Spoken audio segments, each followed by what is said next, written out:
Hey guys, welcome to our second lecture, Earth Science, Lecture 2, Absolute Dating. Again, as usual, make sure before the start of every lecture, have your lecture outline printed out so we can go line by line and so you know what's going on. Alright, let's get started. So, Lecture 2, Absolute Dating, is all about radiometric dating. You're actually finding the exact date of a particular rock sample. So before we can start with absolute dating, or radiometric dating, let's talk about what radioactivity is. Well, radioactivity, well, most of you guys have very taken chemistry, know is that when you have an unstable atomic nuclei, we call that the parent nuclei, disintegrates or decays into a stable daughter nuclei. All right. For example, let's take a look at the radioactive isotope. Isotope carbon 14 is a unstable isotope, and carbon 14 will decay to nitrogen 14, which is stable. So that's unstable, that's stable. All right. And so before we move on, also let's talk about half-life. What is a half-life? Half-life is the amount of time necessary for one half of the nuclei in the sample to decay to a stable isotope. For example, at the beginning, you will have 100% of your 100% of your sample will contain carbon 14. Well, 100% will be carbon 14. But then in one half-life, you only half that will be carbon 14. The other will be nitrogen 14. In this case, we're only using carbon 14 for this particular example. There's many radioactive isotopes out there that are used for radiometric dating, but carbon 14 is just one of them. So I like to use that because you're seeing it here. So which means that you only have one parent element, which is carbon 14, and the other half will be nitrogen 14. Now, in one more half-life, half this will turn into nitrogen 14. So now you have 25% or 1/4 of carbon 14 left, and another half-life, half of that, so 1/8, and half of that will be 1/16, and half of that will be 1/32. Another way to look at this is you could actually think of this as, I guess, boxes, right? For example, you could have, say for example, in a sample, you have 100%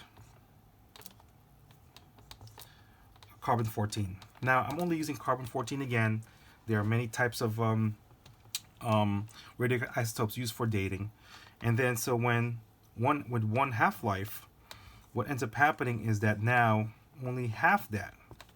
Now you have 50% C14 and 50% N14.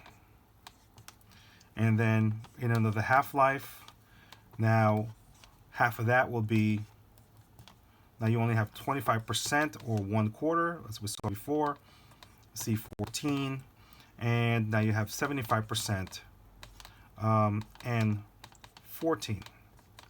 So what happens if you undergo another half-life? Now what ends up happening is that half of 25 would be 12.5% C14, and now you have the rest, and then you just keep on going. That before you know it, half of that will be 6.25% C14, and then that will be on the fourth half-life, and so on and so forth. And it'll just keep on doing that. I'll put half of a half of a half of a half. And if you ask me the question, well, when would it be over? Never, because a half of a half of a half is pretty much forever. All right. Unfortunately, what ends up happening is that as more half-lives go by, this percentage becomes so little that it's very difficult to detect. Okay, so usually if you want to find something that's older, you want something that has a very long half-life, so that the time it takes from this point to this point is a lot longer. All right, so which brings us to, oh, by the way, this is another drawing right here. You could see that you have 100% of the sample in there. Within the sample, 100% is still the radioisotope, and then in one half-life, half of that. So you pretty much, if you count all the dots, they're exactly the half. and then the next one, if you count the dots, only exactly a quarter, and so on and so forth. All right. How do you determine the age of a geological sample? Well, you measure the ratio between parent and daughter cells. For example, as you know, that the more half-lives, or the older this undergoes, the ratio is here's 1 to 0. This is a 1 to 1. Now it's a 1 to 3, and so and so on and so forth. So therefore, notice that what happens to the amount of daughter products increases as time goes on. Okay, so therefore, the more the daughter product there is versus the parent product, the older the substance is. So therefore, here's an example right here. Now, so how do we do that? Step 1, find the ratio. For example, if the sample contains only 12.5% daughter, then therefore you know that it has undergone 3 half-lives. Okay, so in the first half-life will be 50%, second half-life will be 25%, third half-life will be 12.5%, or 1/2, 1/4, 1/8, 1/16, and so on and so forth. So once you find that, you know that it has undergone, if it's 12.5%, it has undergone 3 half-lives. And then what you do then is you multiply the number of half-lives to the duration of half-life. For example, let's take a look at our radioactive data here. This is in the first page of your reference table. Carbon-14 turns into carbon-12.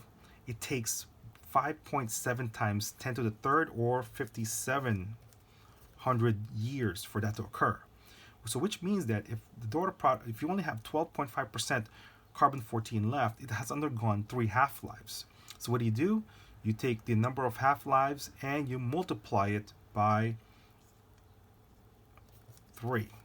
So in that case, let's take it.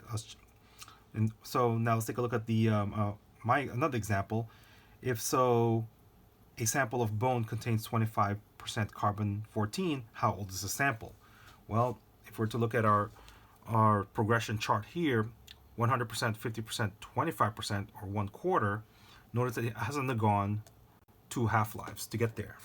So therefore, you take it's 2 half-lives, and each half-life is 5,700 years. So 2 half-life times 5,700 years per half-life, which will give you 1140 years. All right, so 11,400 years. Okay, so that's how you determine the age of something.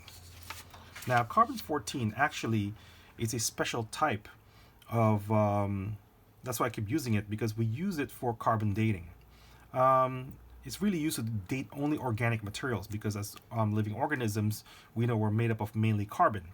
It just so happens that most of the carbon is carbon-12, but very small percentage of carbon is actually carbon-14, and we always replenish our carbon-14 content in our bodies. But do you know when we stop doing that? We stop doing that when we die.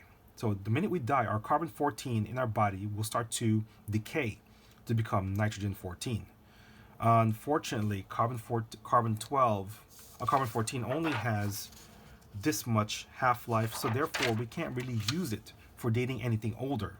And why is that? Is because remember that as time goes on, the amount of carbon-14, or pretty much any radioactive material that we're using to date, will get less and less. Okay, so therefore, if it's only 57, after 75,000 years, could you imagine how many of these will be left? Very little, very almost indistinguishable. That's why we don't really use it for anything over that. All right, everybody, this is a short lecture. Reason why is because you do have a large assignment. So you're to actually complete lecture 1, lecture 2 assignment on your to-do list. Attached there somewhere will be worksheet 12 and 13. Please upload it to Jupyter. Do not reply to my messages, and take a picture of this. I won't be able. It's not going to link to your. It's not going to link to your grades. So you must actually upload it directly to Jupyter. So you have to sign up to Jupyter, follow the directions that I gave you, and complete worksheets 12 and 13. Okay? All right, guys. Thank you very much.